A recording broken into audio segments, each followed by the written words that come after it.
আমাদেরকে এই দুনিয়াতে পাঠাইছেন সামান্য সময়ের জন্য, মাতাউল কলিল, অল্প সময়ের জন্য আল্লাহ তাআলা আমাদেরকে পাঠাইছেন। কেন পাঠাইছেন জানেন?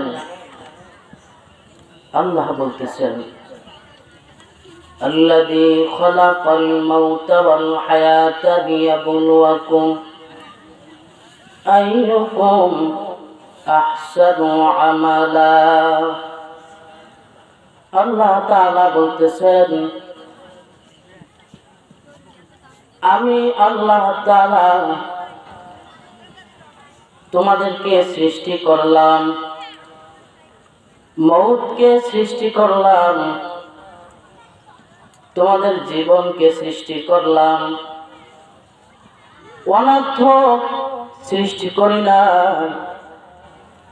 আমি আল্লাহ তাআলার কোনো না কোনো উদ্দেশ্য আছে।